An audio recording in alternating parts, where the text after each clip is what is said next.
I think that the deep pain point relates to sort of the envy of often husbands, fathers who have a setup that is more conducive to longer stretches of work time. Yeah. What's ironic, though, I think, is that part of why it's hard as a mom, and I'm saying this like with a lot of stereotypes in hand, and I recognize that and I apologize, is that part of what makes it hard to have those long stretches is the guilt that interrupts.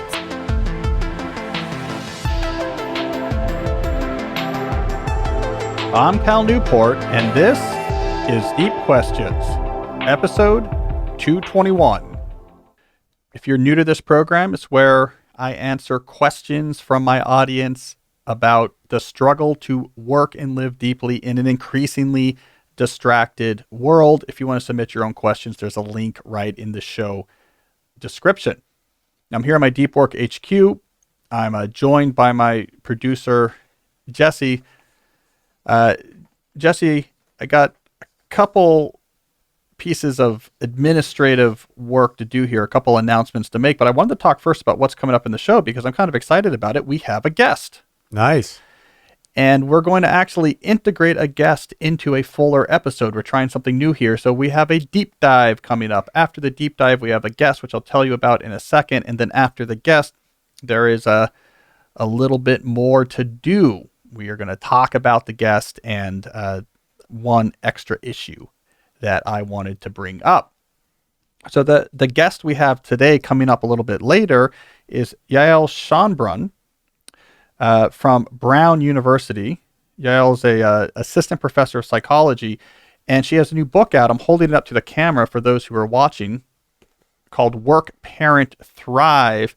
It takes a psychological approach to the issues that arise from being a working parent. We hear about this a lot. Jesse, would you say this is like one of the, top 5 topics we hear is from people who are confused, emotional, frustrated, or looking for help on the struggle of having a career while also having kids? It's definitely one of our top issues. 100%. And Yael has a fantastic approach that's rooted in acceptance commitment therapy. As we'll talk about in this interview, it's different than the existing approaches to this issue. It doesn't supplant them, it complements them. But as you'll see, it's incredibly aligned with the deep lifestyle, values-driven, lifestyle-centric career planning style approach we take to the show. Now we have a bona fide PhD psychologist who actually knows the research, who's going to help you tackle these issues of being a parent and work in a way that we talk about, but with much more professional gravitas. So I'm really looking forward to that. A couple administrative announcements. We got the event coming up, the live event for those of you in the DC area. It's next week. It's Monday, November 14th at 7 p.m. I think I have that right, at East City Books in Washington, DC. I will be moderating a conversation with David Sachs about his new book, The Return of Analog, or The Future is Analog. Do I have that wrong, Jesse? Let me see. Let me look it up here. The Future is Analog. I said that wrong. His first book was The Revenge of Analog. His new book is The Future is Analog. There we go.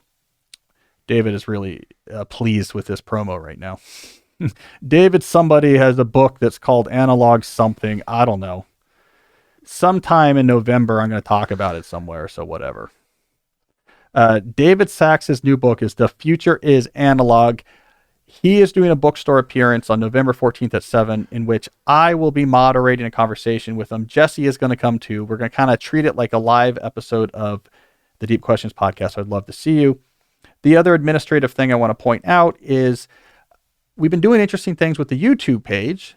So youtube.com/Cal Newport Media. In addition to full episodes being on there and clips from the episodes, we've done now 4 weekly update videos where I talk about some of my personal struggles as a professional writer, professor, and podcaster to do deep work and balance that amidst all the demands of the shallow. So you get a sort of inside look into my life and my work, which I don't always get in that much detail on the show. I don't always get in that much detail about myself in my articles.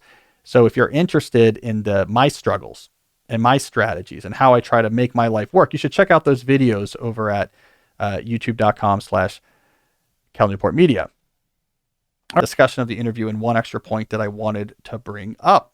So I think it's a good game plan. Let's get started now with the deep dive. The topic of today's deep dive is the 20% paradox. Now, I wanted to choose a topic that was going to be relevant to the interview that follows in this episode. So stick around for the interview that follows, because you're going to see some deep connections between what my guest has to say and this topic I wanted to tackle here up front in the show. So what is the 20% paradox? It is the observation that if you take a knowledge worker who is burnt out or stressed about their work, which, let's be honest, is a large percentage of knowledge workers right now, and you measure how much work are they doing above the threshold of sustainability. So the level where if your work is below this volume, it's pretty sustainable. You're not super stressed about it. Your job is just what it is. How much work are they doing above that threshold?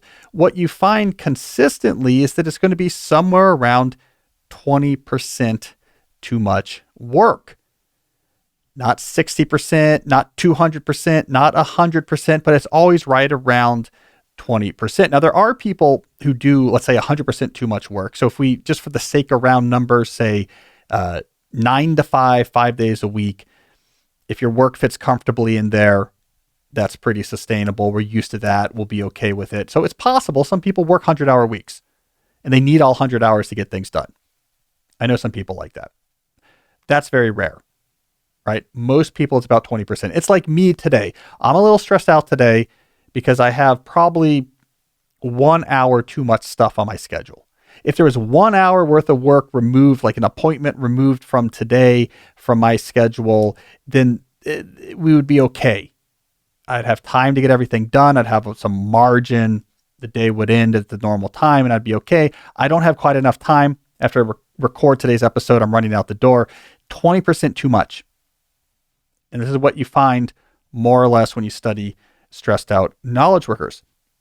So why do we fall? Why is the source of stress always this coming from this relatively narrow quantity of overwork? Well, the wrong answer, the answer we tell ourselves when we interrogate our burnout, is that I'm being asked to do, the amount of work I'm being asked to do is about 20% too much. I can't just say no to my boss. This is what's on my plate. And what's on my plate is about 20% too much. I'm being asked to do too much. The reality is, though, in almost every case, you're saying no to most things that you're asked to do. Most people don't realize this, but you're turning things down implicitly or explicitly through direct conversation or indirect action all the time. And this kind of makes sense, right? Like what are the chances that of all the different people in your life, in your professional life, who could make requests of you, who can put work on your plate, what are the chances that it just works out that all of the different requests that they throw your direction in an ad hoc manner with just slat chats and grabbing you at a meeting or emails, what's the chances that when you add up all that work, it ends up to be exactly about 20% too many hours? That's not going to happen. That would be a cosmic coincidence. That's rolling 17 dice and having them all come up threes. What's really happening is that you're getting asked to do things all the time. If you really added up the work of all the things you could be doing and all the things you could be accepting, it would be more hours than there are in the week. It would be impossible. You're saying no to most things. The things you say yes to ends up being about 20% too much. The reason why I think this happens, and I've talked about this before on the show, but let's make it really clear here, is not about the logistics of work. It's not about administrative philosophies. It's not about time management strategies. It's about psychology. It is difficult for humans to say no to other humans that are making a request of them. And this would make complete sense if we want to put on our somewhat suspect evolutionary psychology hat. This makes sense, right? I want to avoid just so stories here, but this makes sense because we're a tribal species. We're used to living in a small tribe of people who are related to us, that we're fiercely loyal to. In the tribal context that dominated for the first 300,000 years of our species' existence, requests were probably pretty serious, and there would be a real social consequence to saying no. When your tribe member says, I need you to watch my back as I attack this mammoth, if you say no, that's a problem. You're going to get a rock to the back of the head. As you can tell, I know a lot of really good details about Paleolithic life. All right, so we take requests from people we know in our tribe seriously. So it's very difficult to say no. Okay, this is a mismatch, of course, for a world of 700 other employees in your organization and human resources and other types of groups within your company that all need different things from you and who can make requests with basically no friction by sending you a quick email. That brain, that Paleolithic brain, is a mismatch here, because here it's not life and death. Someone asking you to come participate in a panel is something that it's not a big deal if you say no to. No one's going to get a rock to the back of their head. No one's going to get gored by a mammoth, but our brain is concerned. So we have a hard time saying no. It's a psychological problem. What helps? If we feel overloaded and stressed. This gives you, from an internal psychological perspective, coverage to say no. Not coverage to the other person, coverage to yourself. Your brain. Your Paleolithic brain. We can't say no. We can't say no. You're like, I am so stressed. Like, all right. I mean, we got to say no. We're overloaded. I mean, look, this is an extreme circumstance. I normally would say yes, but there's these other factors, like our cortisol's up, our schedule's packed. Like, with reluctance, we have to say no. I really do think this is a big source of the 20% rule, is that we implicitly engineer the volume of our acceptances to get us a workload that's just heavy enough that we're in a persistent state of low-grade stress. And then that is where we then feel comfortable saying no to what follows. The reason why we don't curb our workload 20% less below the sustainability threshold is because when our work is sustainable, we don't have the psychological cover to say no. It's a self-reinforcing feedback network that has a convergent steady state at the stressful side of that threshold. So I think this is really important. The other person doesn't care as much as you think when you're politely saying no, because you've already said no to them probably 7 times for other things. You just didn't realize it. They don't care. They don't know the difference. Your CV, your resume, your bosses, you think they really would know the difference between if you spent 20% less time? That's not going to show up. There's so much noise in how many things get accomplished, or this thing took this much more time than this thing. It's all a little bit apples to oranges. 20% less work doesn't necessarily even show up in a way that anyone is ever going to notice. The outside world can't see things at that granularity, but it can make all the difference to your personal sustainability, your personal satisfaction. It's a small epsilon that if you close it, lots of good things happen, but it's psychologically difficult to do. So partially this is just expository. It's a theory. We're all stressed, but not like completely 100-hour week overloaded, because it's a coping mechanism. Partly this is also advisory. If we understand the 20% paradox, maybe we will be a little bit more emboldened to just shave that extra epsilon of work off and fall back to a more sustainable place. When we understand that we actually say no implicitly all the time, right? We do not have 60 hours of work exactly being put on our plate. We have 200 hours being put on our plate, and we say no to most of it. Then saying no a couple more times is not so fraught, but it's going to make all the difference in the world. It's going to be one less meeting today. Ending your day and moving to a shutdown ritual 1 hour earlier than normal, starting your day 1 hour later, one more project off your plate, one more year in between book projects. I don't know, whatever adds up to 20% in your particular professional world, it can make all the difference. So anyways, keep the 20% paradox in mind. It's a big driver of stress. It's largely psychological.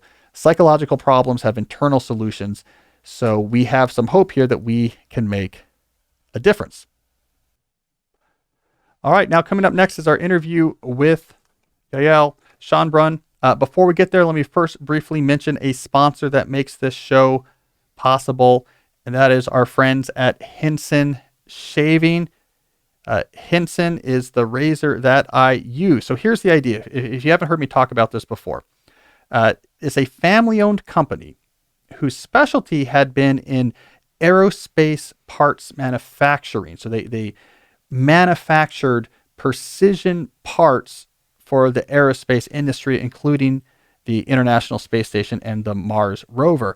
They put this technology to use to build this beautiful razor built on precision manufacturing. So the Henson razor is made out of aluminum. It's very sturdy. You put a single standard disposable safety razor, costs a dime, into this aluminum razor.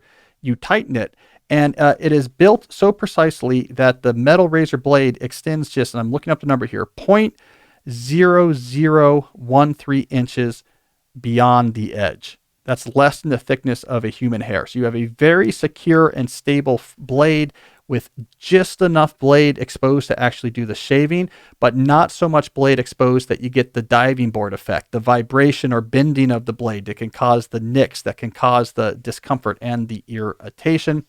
It's also built to be a clog-free design. There's channels carved right into it that evacuate the hair and the shaving cream to prevent clogging.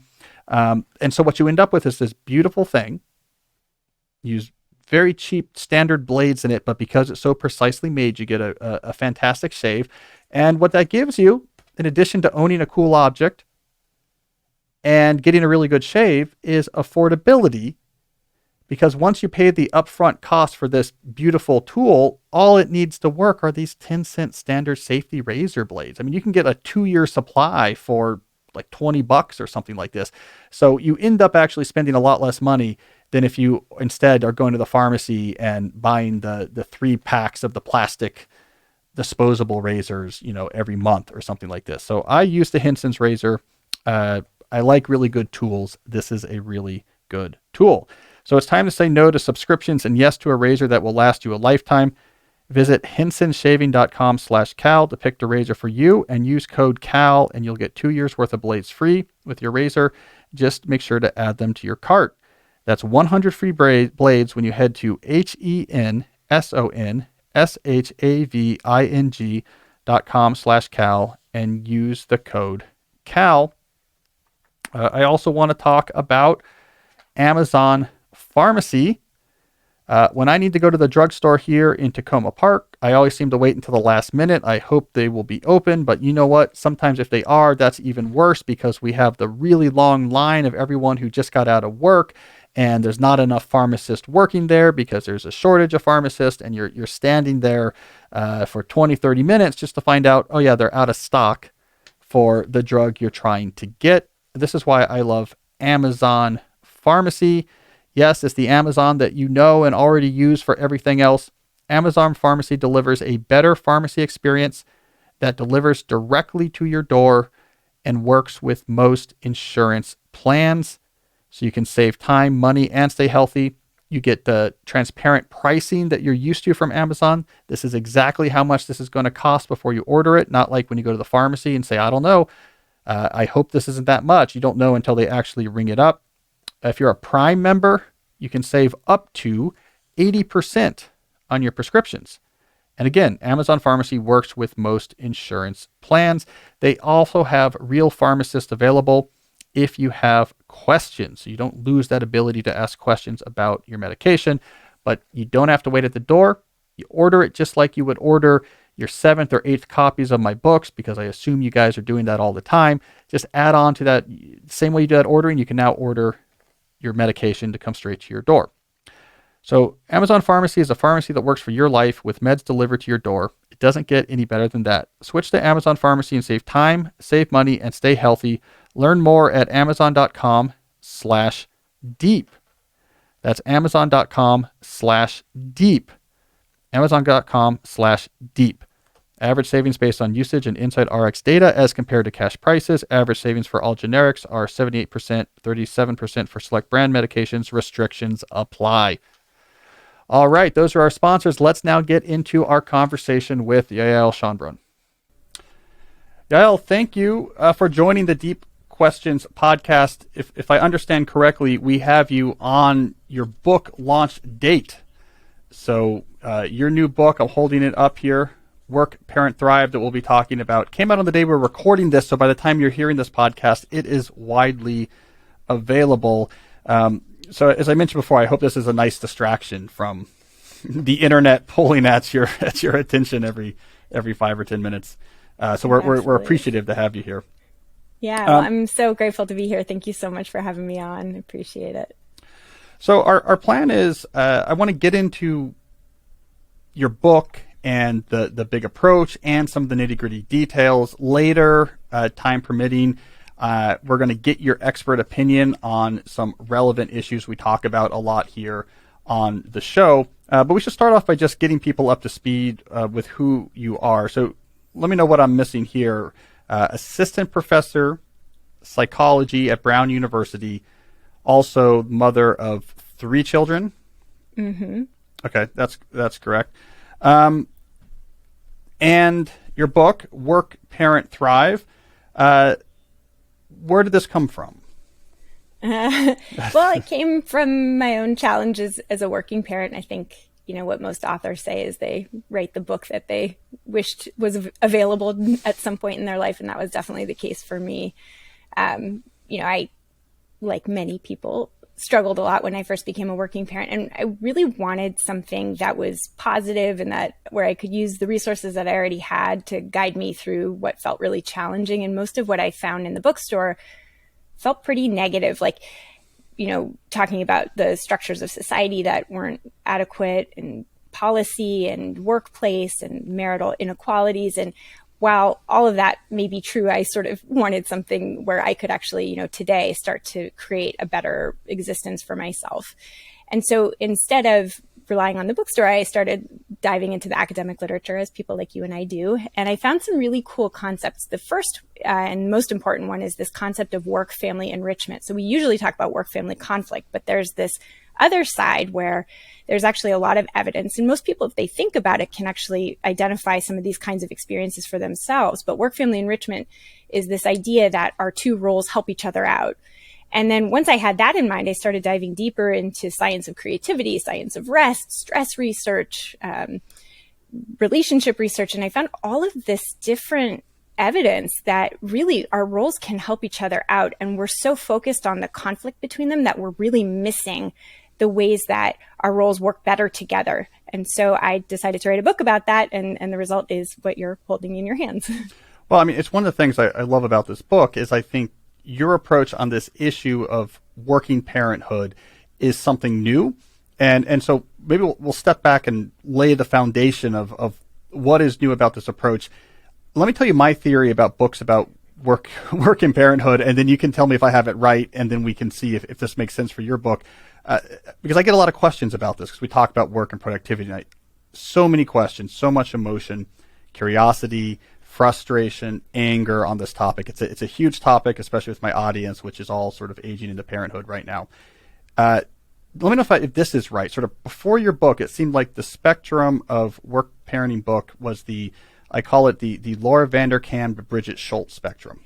And you can tell me if I have this right or not, but at Laura's side, like practical time management. Like, okay, it's hard to be a working parent, so like here's some things that might help.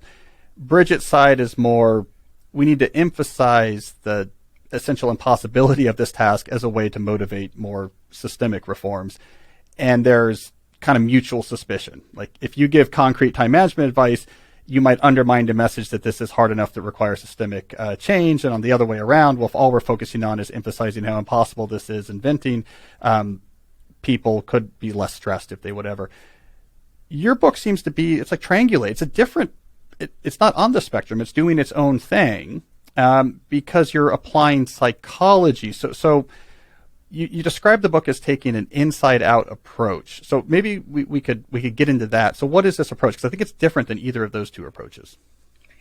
Yeah, exactly right. And so I do want to emphasize, I think that the Bridget Schulte kind of mentality of, the structures being inadequate and progress being necessary is absolutely right. And Laura Vanderkam's idea about, that we can get more out of our time if we're deliberate about it and strategic about it, that's all absolutely correct. But I think what it does miss, and this is kind of what you're pointing to, that my book tries to do, is this psychological piece, that there's this huge element of working parenthood and why it's hard that is just fundamentally human. Like as humans, we're drawn to different roles. We want to love deeply. We want to contribute meaningfully. And that is a part of what makes for a fulfilling human life. But inherent in that is if you're drawn to multiple roles that demand a lot of you, there's going to be conflict, and it can't be fixed in the way that we might fix a machine, in the way that we might fix something in our house, because it's a human problem. And so what is so, I mean, if you think about it, it's almost surprising that it's missing because it's such a human problem. And yet there's nothing in the literature before my book that really addresses the psychology of this, of how we are drawn to lots of different roles, and that actually being drawn to lots of different roles and participating them is in them is good for us. And yet it comes along with this tension that exists between demands. And so what I talk about is that a lot of what's out there offers these outside-in approaches of, we got to make changes to the structures around us, to our workplaces, to our marriages, to social policy. And that includes time management. That's kind of like an outside in approach. And what I talk about is drawing on research and practices from clinical psychology to change how we think about working parenthood and how we approach it sort of from more of a psychological perspective. And so I do think it's a pretty different approach. And what's interesting is, and you're sort of saying like there's tension between the Laura Vanderkam and the Bridget Schulte camps, is that I think there's going to be tension between my camp as well, because people are so invested in sort of defaulting to this narrative because it's been so dominant for so long.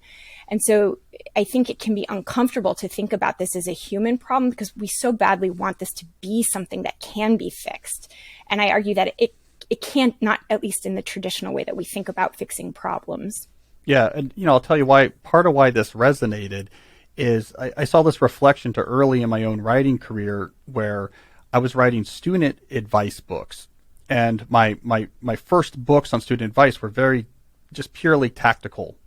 Let's talk about the strategies for how you study, how you manage your time, and then once I actually started advising students, so over email and in person, I just met with real students. There was a shift in my work where I realized the human side was so fundamental that there was this big shift where the psychological reality of the role that school played in people's minds and ambition and burnout and the human side really opened a lot up.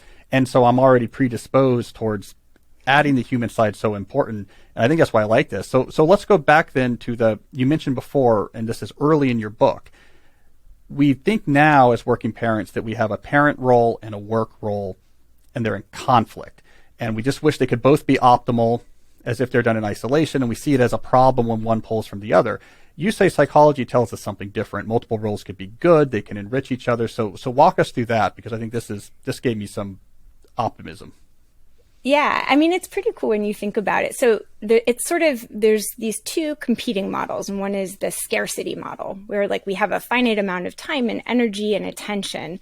And this is where work-family conflict thinking comes, where we think, if we're working, then we're not parenting, and so we're dropping the ball on parenting. And if we're parenting, then we're really screwing our work life over. And that there is some evidence to that, right? There is finite time and energy, and you got to sleep for some of the hours of the day.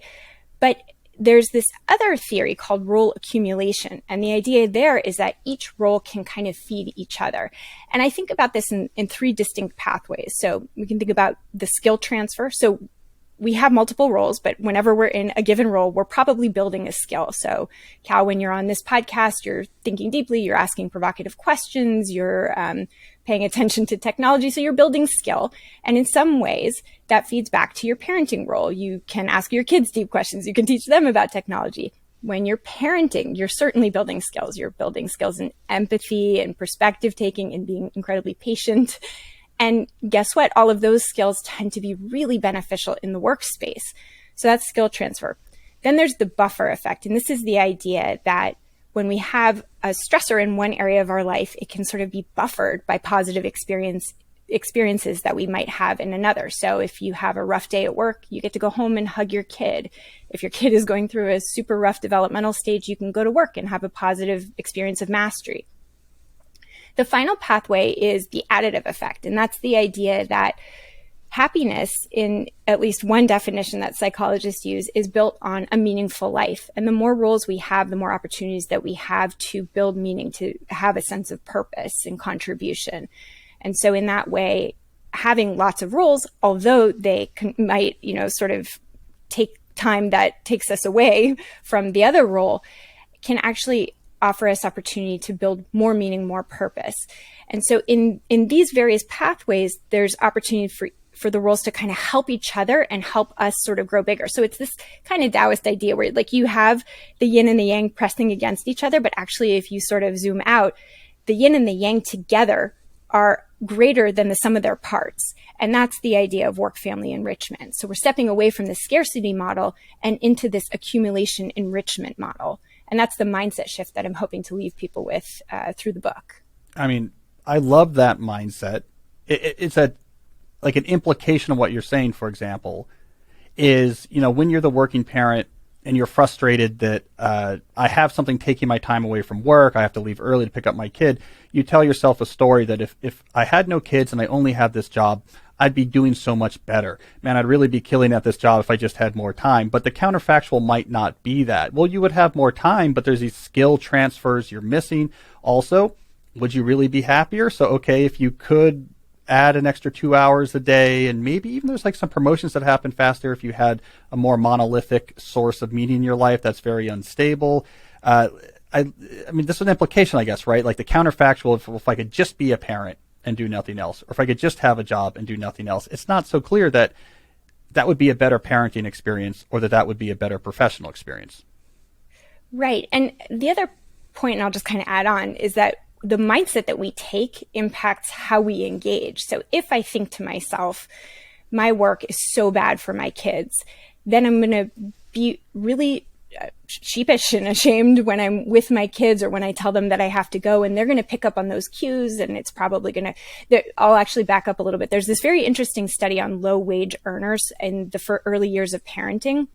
And one analysis that the researchers did was comparing different cultural populations. So they looked at beliefs about the impact of work among African-American moms and among Latina moms. And this is just a statistical finding. Obviously, this is not always true, but on average, African-American moms were more likely to think that work was something to be proud of and that it was good for the family, whereas Latina moms were more likely to think that their work was going to cause irreparable damage to their kids. And what the research study found is that those differences in the beliefs about the impact of work on their kids were associated with depression symptoms over the first year of their child's life. And those depression symptoms were associated with how the parents interacted with the kids. And so you have parents working, and this is sort of controlling for supervisor support and number of hours and various other things. The mindset that we have about work really changes the way that we participate in our work and also the way that we participate in opportunities to engage with our kids. And so it's even more than just sort of like on the face of it, what you're doing, it's like the how you're doing it. And the mindset can really contribute in ways that I think are beyond what we fully understand. Interesting. And then how does labeling play into that? Something else you talk about is distancing from unhelpful labels. Is labels the cognitive whatever signifier of an underlying mindset? What do you mean by that advice? Yeah, so labels are kind of like the specific words that your mind spits out that are sort of based in mindsets. Mindsets are sort of like this filter, and the labels come out of the filter. So if you sort of walk around the world thinking, work is so bad for my kids, then you're probably going to spit out the words like bad working parent, neglecting parent, or, failure in some way. And so it's sort of like the broad filter helps you to generate the specific words. And what we understand about the way that people connect to words is that, if you're connected to I'm a bad working parent, it's more likely to, again, contribute to how you feel and also how you engage in the world. So they're all connected, but they're sort of, at different levels of what about processing. Like self-descriptions as I'm busy, I'm overloaded, I'm stressed out, the knee-jerk, hey, how are things going? Oh, it's completely crazy, it's completely busy. Does that fall into that same category of labels? Yeah, it does. And I think the important thing is to recognize that like the human brain labels, that's just something the human brain does. We categorize, we have to understand a very complex world that has input coming in, from internally and from externally in such high abundance that it's hard to process it unless we sort of categorize things. And labeling is one of the ways that we categorize. And labels therefore aren't bad. They're not good or bad. It's just what our brain does. The thing that I try to call attention to, and this is based in the kind of therapy that I practice, which is an evidence-based therapy called acceptance and commitment therapy, is that there are times when connecting to certain words or certain stories can really drive unhelpful behavior that is sort of the antithesis of how you want to show up in whatever the role is. So if, there's really interesting studies that, stereotype threat, like if a woman is taking a math test and they've been exposed to a threat, to some words like, women are bad at math, your mind getting consumed with that really interferes with your performance. And so in that way, the labels that we connect to can be really problematic. But then there are some labels that are quite helpful. Like if before I get on a podcast, I'm feeling kind of nervous and I connect to a label of, I'm articulate, like that might actually help me perform better. So the labels themselves aren't good or bad. It's more just figuring out what labels are helping us to live in accordance with how we most want to live and which ones are interfering. And when we notice labels that are interfering, and often it's those negative, rigid, really extreme black and white kind of labels, that's when it's useful to notice them, unhook from them, and connect with labels that are more value aligned. So like, what are some examples of common negative labels that working parents get stuck on? I think any, failure, falling short, overwhelmed, unfair, those kinds of labels can be really problematic for performing. Yeah. I'm trying to think of other ones that are common, but those are the ones that pop to mind. And we've talked about, because I'm a fan of acceptance commitment therapy. We've talked about it on the show some, and Stephen Hayes' book was inspirational to me. So we've talked some about it on the show. I'm assuming some of the same strategies that come out of ACT, like the labeling the label as a way to distance. Like, all right, mind, there goes the, I am a terrible parent. I'm never around. All the other parents are better than me story. All right, I know that story. Thanks, mind. I'll get back to that later. Is that That's same exactly strategy? Right. Okay. Yeah, there's a number of those, but that's the simplest one, is I'm having the thought that, and you think your mind. I mean, often this is kind of what you're pointing to. Your mind needs to be thanked because it's trying to do you a favor. And that is actually one of the functions of labels, is like if you've identified that parenting well is important to you, which probably is, then your mind is trying to prompt you to do better. So calling you out as not doing well is an effort to sort of get you to put in a little bit more energy. The problem is that it sometimes doesn't work very well, because when we feel ashamed of ourselves, that actually isn't when we do our best work in any role. And so thanking your mind for caring enough about the role, and then connecting to a different kind of strategy. So unhooking is called diffusion in acceptance and commitment therapy, is one strategy. You can also do different imagery techniques of like seeing the words on a screen, or you can write them down and fold it up and, sort of put it to the side. Or you can do this very cool strategy called, that is this practice called milk, milk, milk, where you repeat the word over and over again until you kind of realize that words are just kind of, sounds, and it helps you to kind of unhook from the meaning that we attach to it. So there's all these very cool strategies in ACT that are really fun to use and very helpful. Yeah. So I want to get to what I think one of the core issues is on this topic with my admittedly narrow audience, but this is just the core sub-issue that I would say underlies a lot of the correspondence I get from people, which is ambition, right? Because there is this fundamental reality, and I'm struggling with this. A lot of my audience is struggling with this. If you're a high-achieving, ambitious person, there's no way to avoid, if you have a family, it will reduce the number of things you can accomplish per whatever unit time. I mean, so we can talk academia since we're both professors. I mean, for sure, I would publish more papers if I didn't have kids. Like, just in most fields, if you're very ambitious, you have something like that. A lot of what I'm hearing from people in their 30s who are just starting families is coming to grips. Well, how do you deal with this reality? I'm an ambitious person. I'm a high achieving person in my professional life. That is being curtailed some. So how do we address that specific subfield with the type of ideas we've been talking about so far? Yeah, well, so I have to share that my first entry into popular press writing was a 2014 New York Times piece that I wrote, and the title was A Mother's Ambition. And it was all about my own struggle with becoming a parent and sort of drawing back on my ambitious academic pursuits to be more the kind of parent that I wanted. And it was and is a challenge because ambition is, it's like a personality trait. It's pretty static. And that's definitely a trait that I hold. And yet, I mean, I have just written a book. So on some level, I am ambitious, but on many other levels, I've really drawn back because of the parenting role that I've adopted and the way that I do it. And I think the answer that I have to what do we do with ambition if we've decided to participate in lots of roles is clarify your values. So this is a practice that's really central in ACT, which is to identify how you most want to show up in the world in whatever role and whatever context you're sort of looking at. So values are different than goals. So if you think about the metaphor of climbing a mountain, a goal would be the destination of getting to the top of the mountain, whereas values describe the quality of action, how you're taking the journey. So you could do it ambitiously, right? You could try to get a really good workout and get to the top of the mountain as quick as you can and beat all your friends. Or you could take it slowly and enjoy the sights and the sounds. And you might decide to bring your kids along and then you're going to go really slowly, but it might be really fun.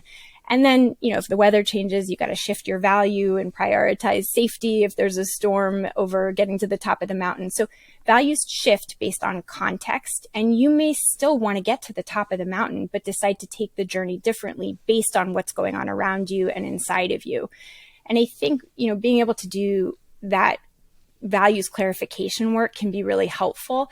And again, that doesn't mean it's not uncomfortable to sort of draw back on ambitious pursuits in the service of participating in more roles, but it does help you transcend that discomfort because you're clearer on what you want to stand for.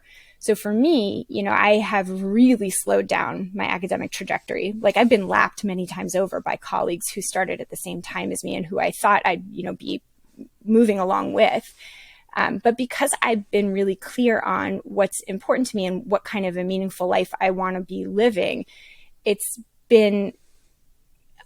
have been able to tolerate it, but it doesn't mean that it's been easy. There's been lots of moments that are and continue to be pretty uncomfortable for me. Well, and this is basically becoming a personal therapy session for me. So I do, I do appreciate this. I mean, I just got back from, I don't know if you have the same experience, but when you go to academic conferences, the interactions with the people who have just sprinted beyond you, who you were together with, like you went to grad school together, and it's always that's always a good shaking. So then what about, okay, this is great. The two elements you mentioned there I want to highlight here that makes this hard is the peer comparison and then unfairness, right? So there's all of these systematic unfairness in all of this. So no kids versus kids, you have a leg up in a lot of things. Men versus woman, dad versus mom. The mom almost always is going to have the bigger hit than even their partner or the dads that So there's all these different, a field versus other fields. Some fields are more flexible and can deal, with parenthood, and other fields it's unrelenting. Professors have it easy compared to law partners. You say, well, wait a second, you can just go home if you need to, and there's not someone who's clocking your hours. So how do we psychologically deal with peer comparison and unfairness?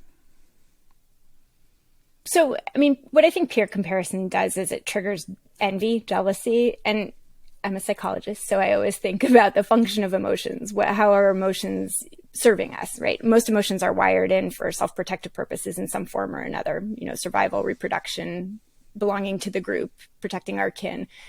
Jealousy, I think, is one of these emotions that is less about survival and more about highlighting what's really important to us. So I think it's one of those really useful emotions because it tells you, this thing is really important to me. And so when you engage in a peer comparison, you see somebody lapping you or, sprinting past you, I think it's a moment to pause and say, I'm not doing that. Do I want to be doing that? Is that a choice that I would make, even if it means giving up on these other things that are the reason that I'm being lapped? So for me, and maybe for you too, it's really identifying, I decided not to be hardcore in academia so that I could pursue popular press writing and so that I could be a more engaged parent. Would I choose to go back in full throttle so that I could stay in line with my peers? And that helps me to clarify my values. Like, what do I really want, right? Because it's easy to sort of get caught up in the jealousy, and instead to kind of unhook from it and get curious about it and use that as an opportunity to reconnect to what really matters to you. And if you decide, I'd give it all up for that, a CV that looks like my colleague who's so impressive, then that's really good information. I imagine that for most people, like you gave up whatever you gave up for a reason, and reconnecting to that reason can be really helpful in transcending the discomfort of that envy. Interesting. Does that make sense? Yeah. And is it similar for unfairness? So, COVID lockdown, and you're watching colleagues without kids doing better than normal because great, I can just focus on my work. While those of us with kids, the term we kept using on the podcast is this is a dumpster fire. And I don't think people are recognizing how impossible it is. And everyone's just pretending well, we're on Zoom. It's okay. It's not okay. We have 3 kids in the house and it's chaos and it's terrible. Is that a similar thing? So how do you deal with that type of fairness? It's not jealousy, but it's frustration. Yeah. I think unfairness is sort of a really important emotion, right? This feeling of injustice, because it points to the fact that there's a wrong that needs to be righted or action that needs to be taken to, make things better. Yeah. And I can very much relate to what happened during the pandemic and being home. And my husband has a very static schedule, and he needed to be on calls from 9 to 5. So I would parent, and then I was under contract to write this book. So starting at 5 o'clock after I had just done a day of homeschooling and parenting and making the meals and not having any reprieve, that's when I would start my writing. It was really painful. And I would get really angry with my husband. How unfair is it that you can read an email and talk to adults, and I have to sort of be at the service of 3 small little beasts who I love, but also I need a break from. And it actually, for many people, it helped me to say, you know what, this isn't working. We need to renegotiate some of the responsibilities within our constraints, right? We need his job. We need my job. We love our kids. We're not going to toss them out.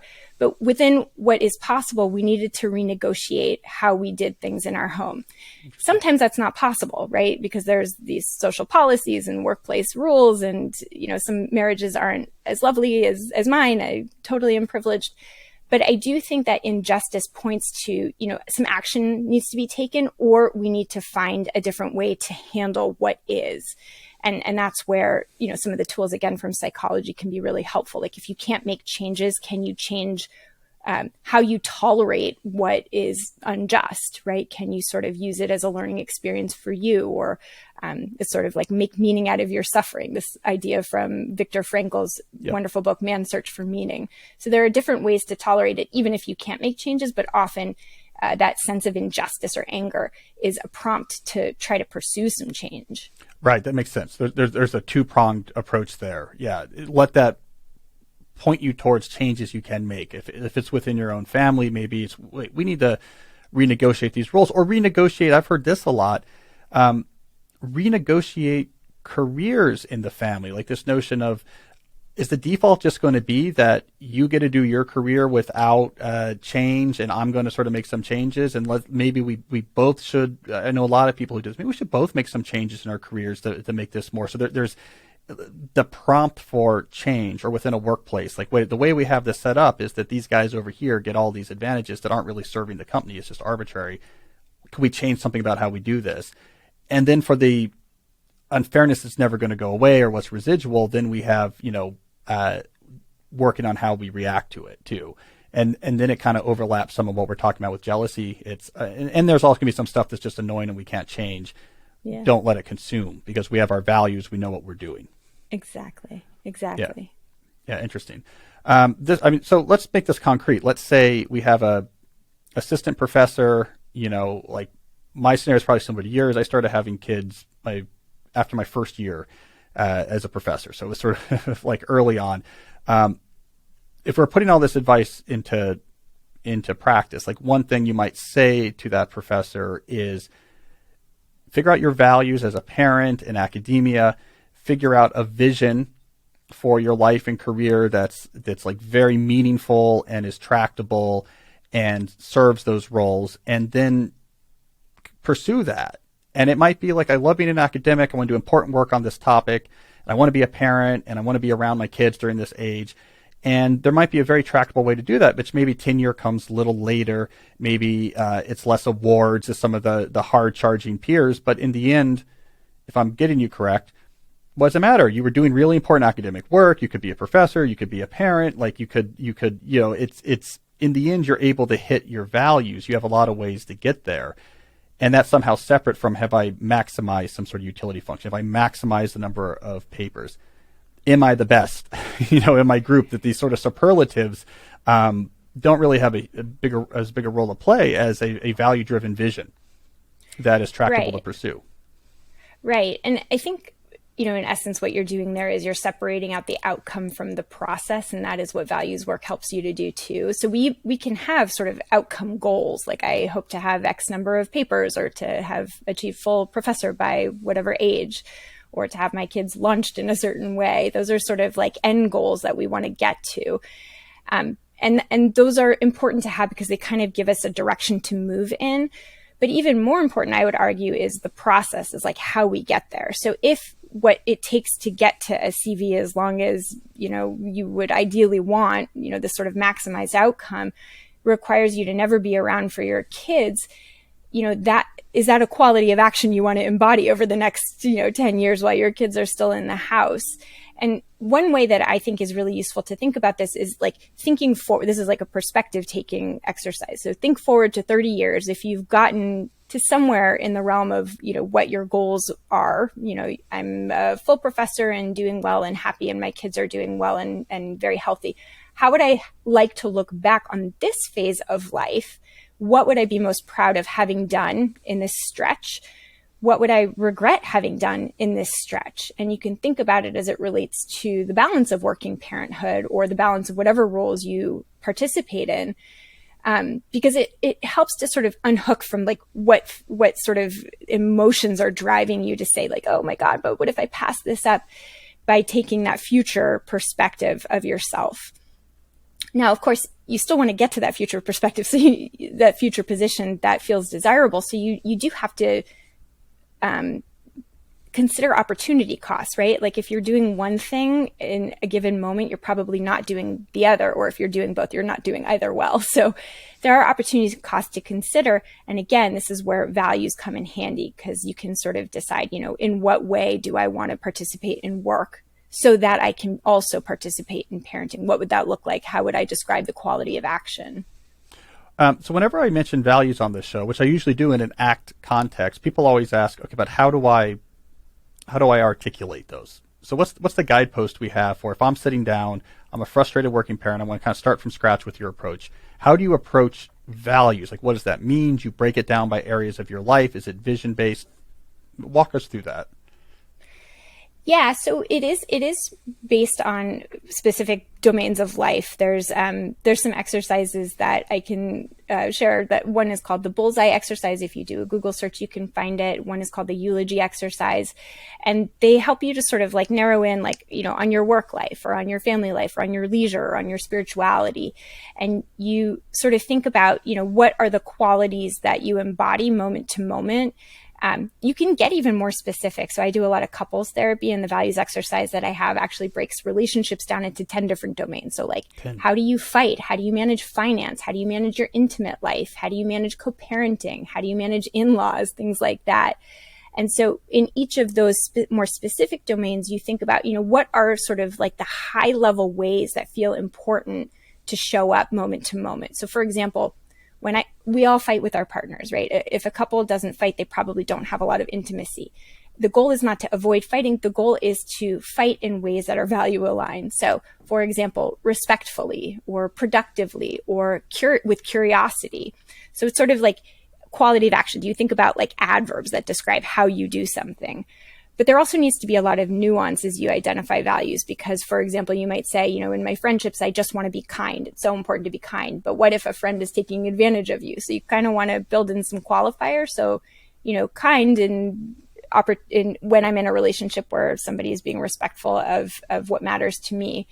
And same thing goes, for the most uncomfortable moments of life. Those are the areas. So like when work and parenting conflicts, how do I value showing up? So my value might be, to pause and get curious and to try to keep the ball rolling in both domains, even if it's going to be more slowly than if I only was participating in one domain. So that's a lot of words to describe my value, but that pretty much nails it for me. So it doesn't have to be one word, but you sort of want to get at the gestalt of like, how do you most want to show up in this particular area that matters to you? And again, values clarification is most important for the areas that are tricky, like the role tension that most of us experience. You're speaking our language. I'm smiling here because we talk about this on the show a lot, this notion of the deep life and developing the deep life. And it's very breaking things down into roles, establishing values for roles. My listeners, you can now see that there is a commonality of acceptance commitment therapy behind both of our thinking, because there's so much alignment with what you're saying and things I've been talking about. I have a couple not out of left field, but just sort of assorted issues that come up specific to this topic. What do you think about this? There's an interesting tension maybe between shifting the nature of your work to something like part-time versus just shifting the role that your job plays in your life. And I have this pet theory I want to get your expert take on, that especially with ambitious people, when they feel there's the conflict and they want to get rid of the conflict and reorganize their work and family life around values, that they want there to be a dramatic thing that happens. So if to get a dramatic improvement, I need something dramatic. So I need to reconfigure my job, quit this job, do something else part-time, become a freelancer, formally negotiate a much reduced hours.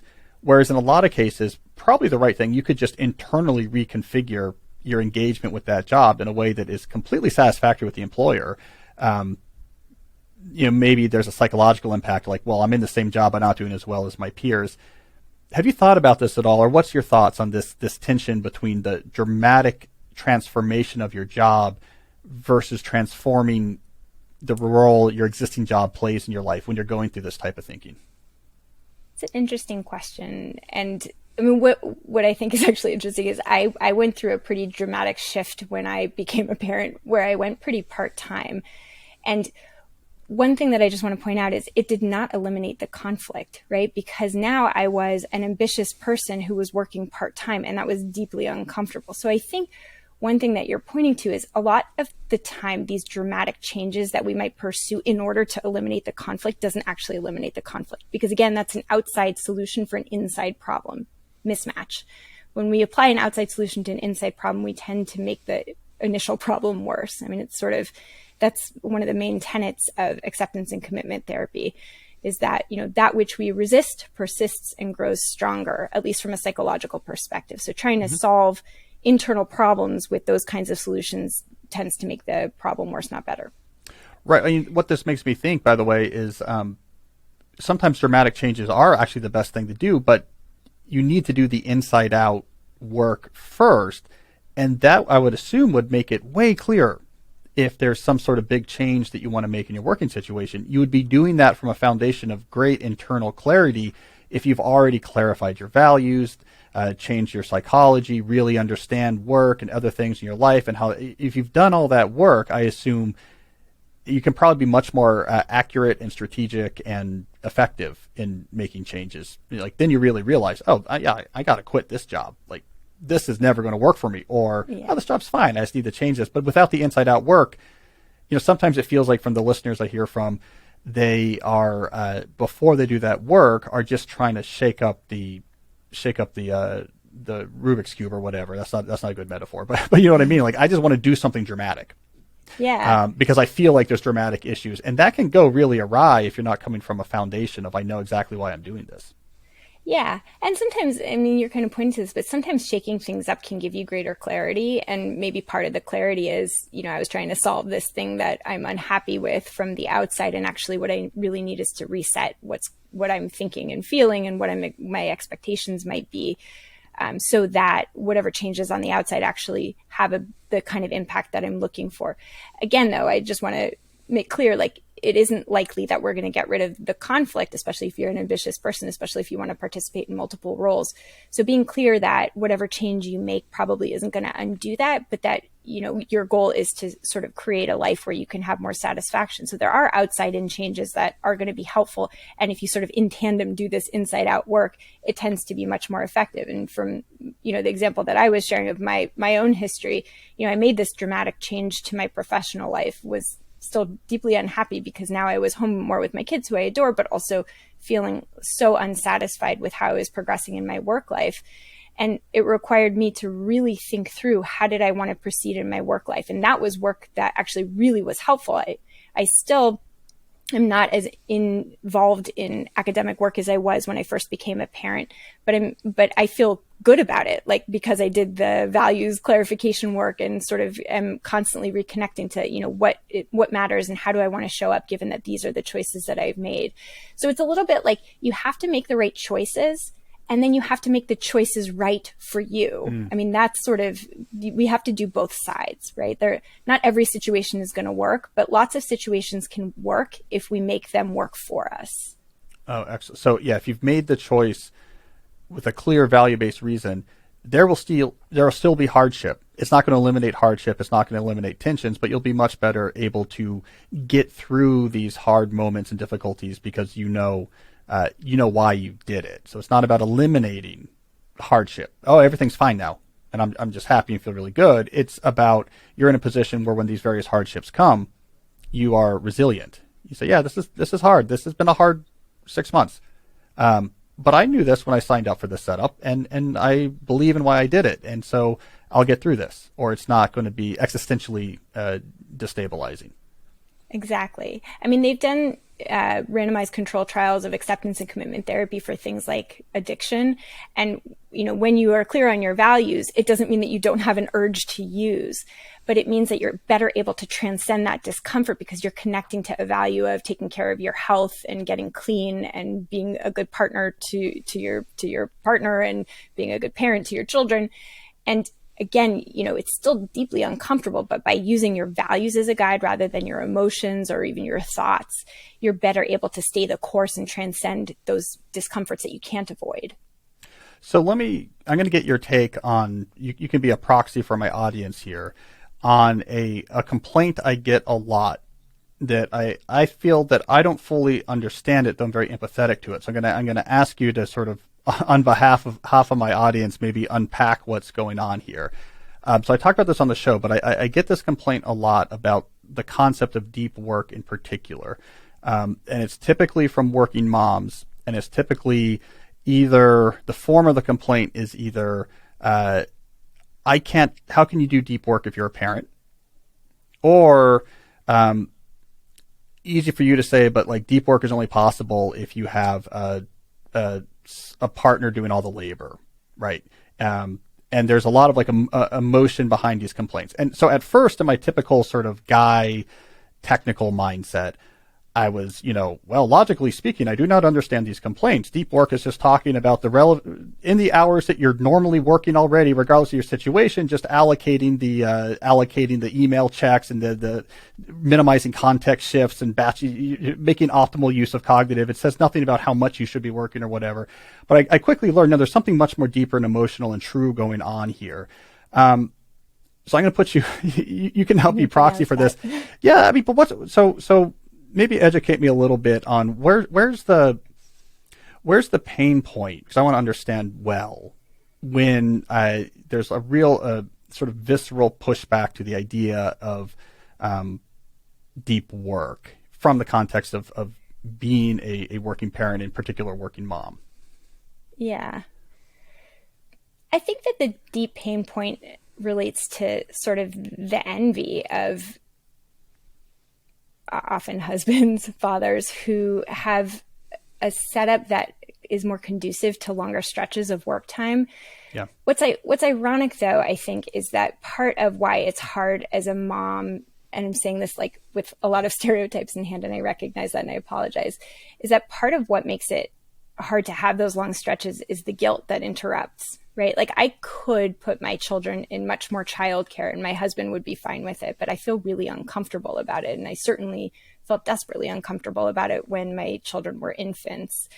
And that wasn't something he struggled with. Now, whether that's socially driven, by the lessons that we're taught as young women and young men, as we age, or whether it's biological, I think is a really complicated question to answer. I think there's evidence on both sides. But the fact of the matter is moms tend to feel more guilty about time away from their kids than dads do, just on average. This isn't always the case. But so I think that's one of the tricky points. And so when you use the word deep work, people automatically think it's many hours, although you define it in a much more nuanced way that you can do deep work in shorter chunks of time. And that's really what I advocate in my book, is figuring out how to more mindfully drop into work, how to use some of the behavioral science that we know is really helpful for getting into like the mode of deep work more quickly and efficiently. And also recognizing that while task switching or role switching does cost us something in terms of the energy that it takes, that the more we do it, the more we practice doing that role switching, the more facile we get at it.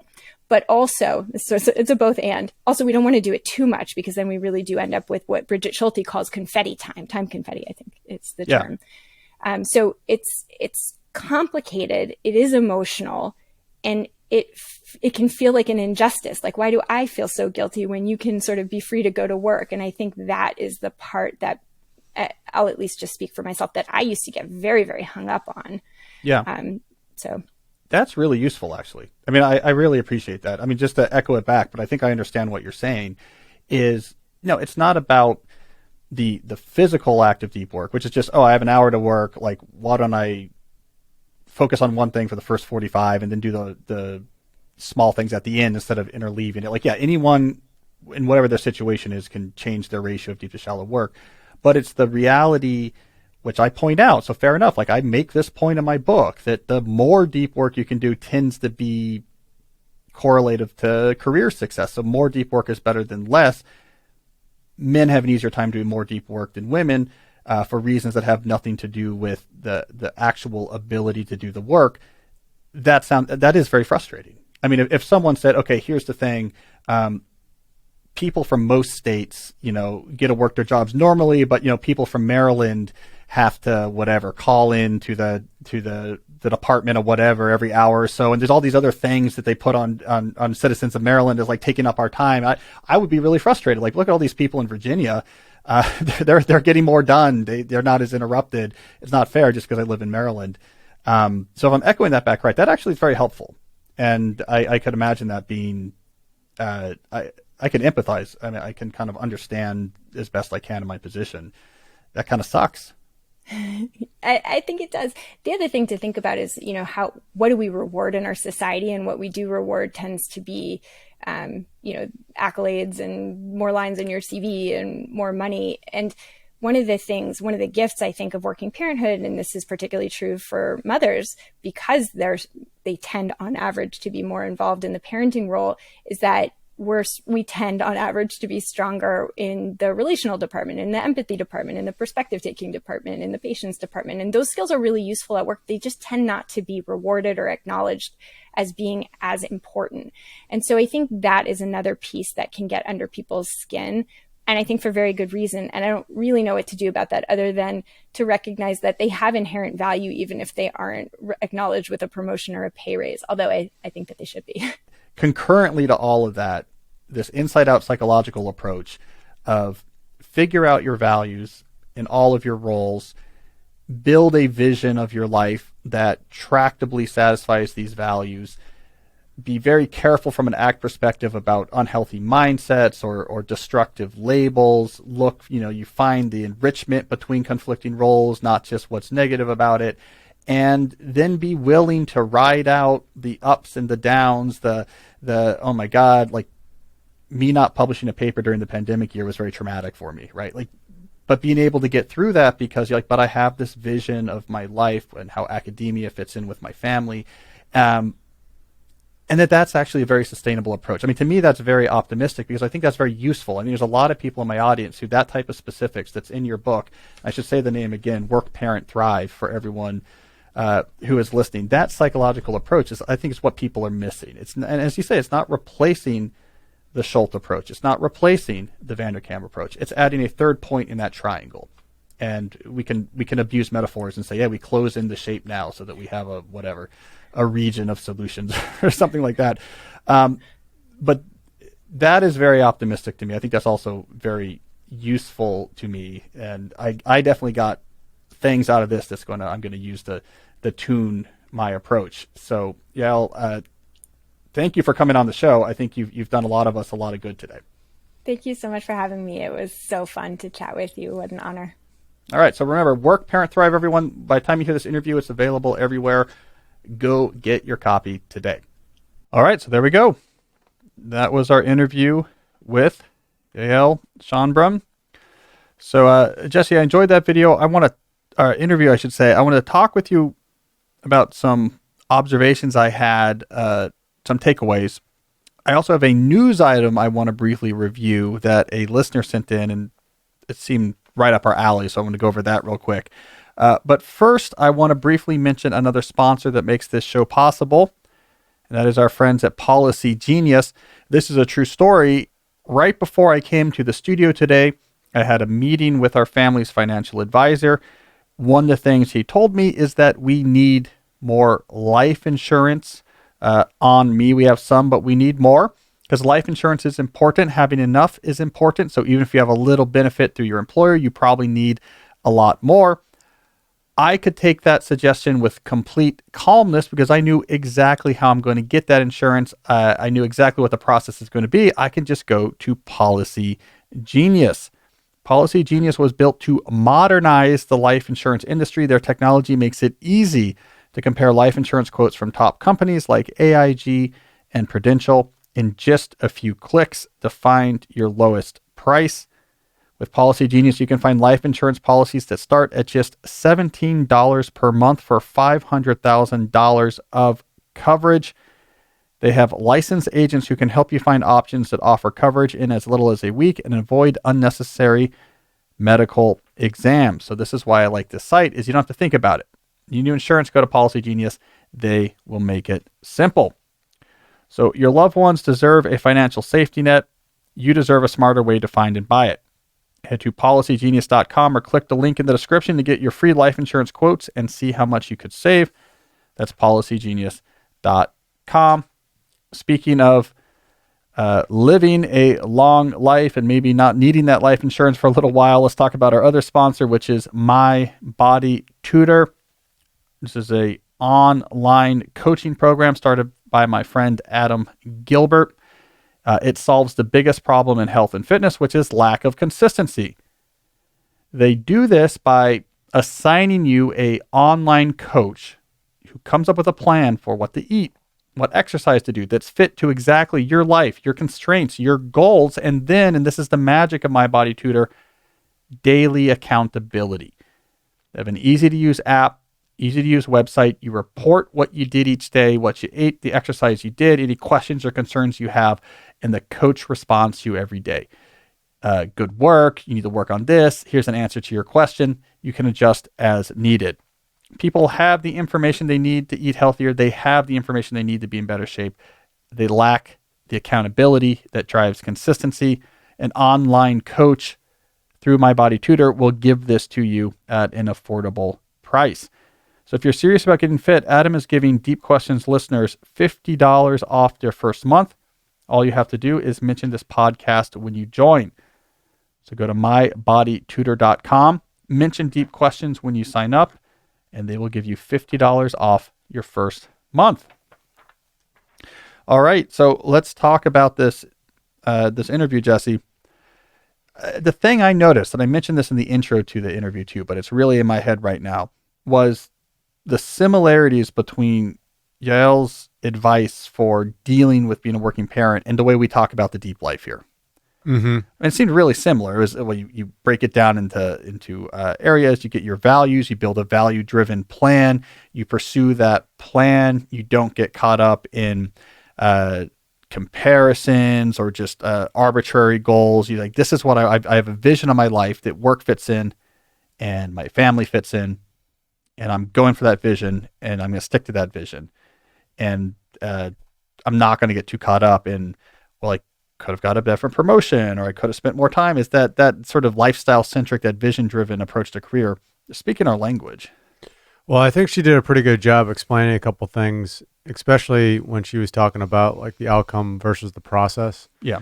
You hear that a lot in sports. I coach myself, and like a lot of, professional college sports talk about like enjoying the process and stuff like that. So, and she was talking about that as well, in terms of work and jobs and balancing all that stuff. And the other thing I thought was really interesting, she talked about revisiting, checking back in.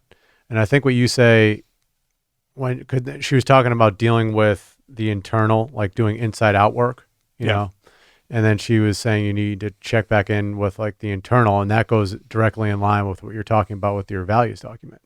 And you check in with it all the time because you look at it in your time management process, which makes a lot of sense. I mean, when you hear her talk about it that way, it suddenly makes it clear how volatile it would be to be going through life, especially in the situation of a working parent, where you weren't checking in, you didn't have a value-driven vision of what you're trying to do. If you were just bouncing from how you felt or events or crises day to day, I mean, that's got to be exhausting. You're like, my God, here's another thing I didn't finish in time. Here's another potential project I could have done that I couldn't take on. This person's probably mad at me. I didn't get the cupcakes to my kid's school. I was late on getting this paperwork back. You just constantly be probably tearing yourself apart, which is the tone, I think, of a lot of reflective writing on working parenthood, is very much this sort of Bridget Schulte, like, everything is so stressful and like it's all impossible. And it gave me some optimism of like, if you have this value driven plan, it's not going to seem impossible. It's not going to seem terrible. But on the other hand, and that's the way I push this is, and I think she was frank about it, is it's hard when you're ambitious. Like, you cannot do as much if you have kids. Mm-hmm. And that's really hard for people. Mm-hmm. Even if you have a value, like I have a plan, it's a completely tractable plan. It respects multiple things I value. It's a great plan for a deep life. It's still kind of hard because, that guy got a promotion and I'm smarter than that guy. Yeah. She did a pretty good job of explaining like the emotions of jealousy and giving a good definition for that too. Yeah. But so I think there's some great clarity. And I think the reason why my deep life discussions sounds so similar to what she's saying about working life, the common thread is acceptance commitment therapy. So I guess I didn't realize how influential reading Stephen Hay's book, etc., how influential that had been on my thinking about the deep life until I heard her framework that's built off that same thinking. I say, oh, that's very similar. And so I'm having this revelation that, I have there's a lot of a psychological approach in my work. There's an implicit psychological approach. We talk strategy, but we also talk a lot about the psychology, especially with the deep life stuff. And I wasn't explicitly thinking about that as psychological, but it really is. How you actually build an understanding of yourself and your life and what you're trying to do. She's much more rigorous about it.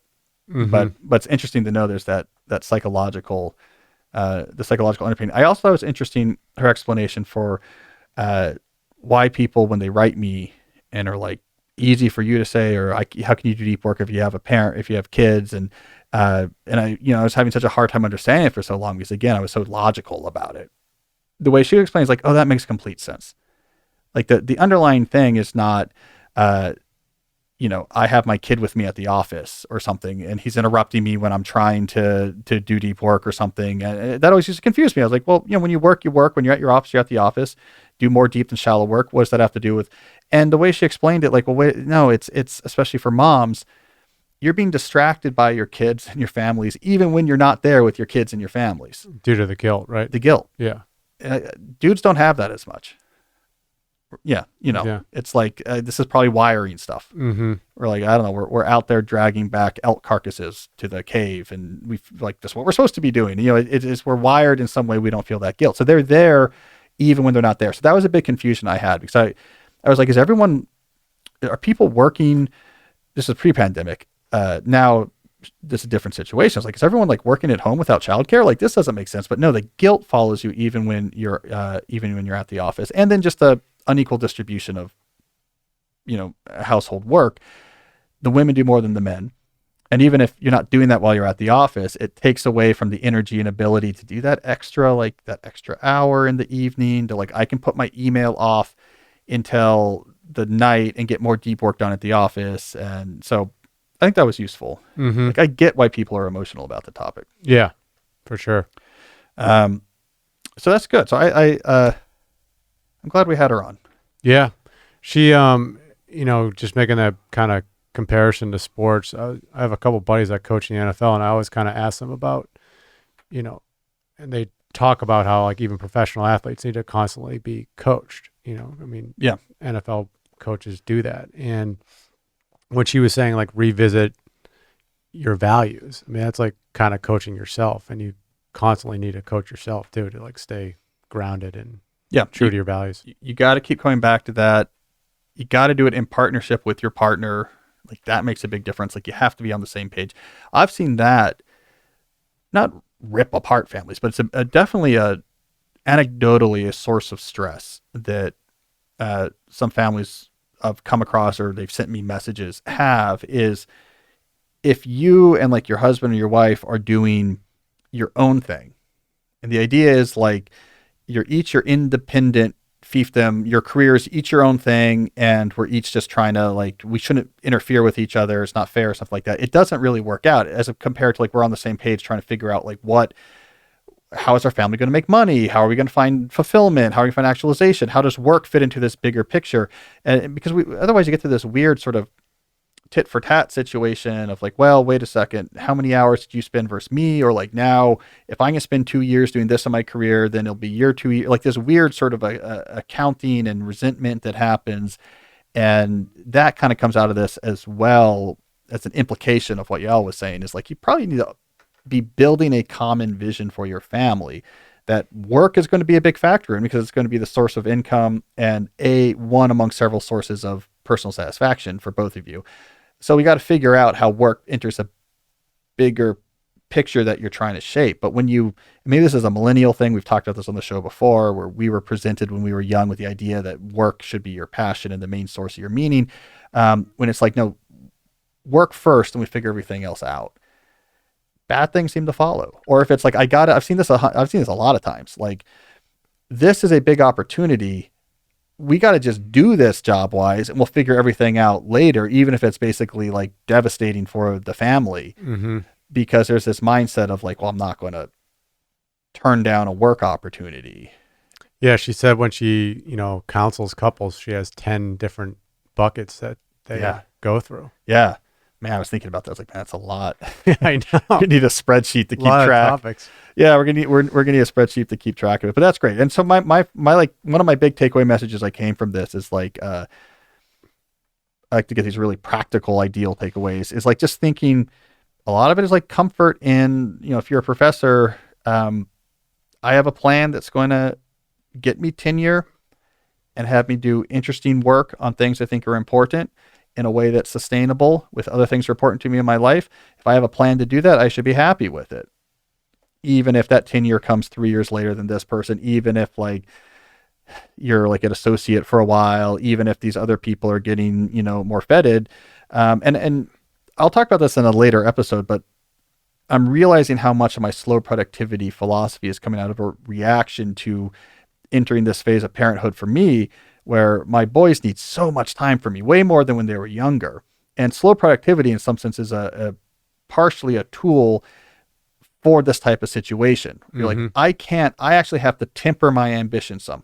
I have less hours, and slow productivity is a productivity philosophy that's okay with that. It's yeah, that's fine. Yeah, you have less hours, but wait, do stuff you're proud of, at a reasonable pace, at a natural pace. Don't overload yourself. You want to look back 10 years and say, I did this, this, this, and this, which I'm very impressed by. It doesn't matter that you're spending 30% less time than you were 5 years ago. Who cares? In the end, you can come away 10 years from now having produced a lot of good stuff. So slow productivity maybe is really just my way of dealing with, I just have a lot less time than I used to. Plus, when they get to high school, they're not going to hang out with you anyway. So yeah, then take advantage of it. Yeah, then I can do fast productivity. To drown my sadness of them ignoring me, I'm going to be shooting emails off at 6 a.m.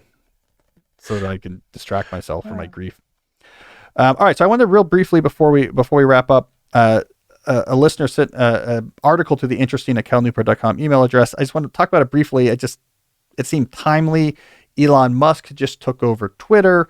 Obviously, we've covered social media, Elon Musk, the role of social media in people's lives. I just want to point out one factoid from this audience that I find to be optimistic and validating of some of my predictions. So this is a Reuters article. I have it on the screen here if you're watching on the YouTube channel. It's from October 25th, so it's from a week or so ago. All right, so this is an article about what they call heavy tweeters. And they note heavy tweeters account for less than 10% of monthly overall users, but generate 90% of all tweets. So we've heard this about Twitter before. A small group of people do most of the tweeting.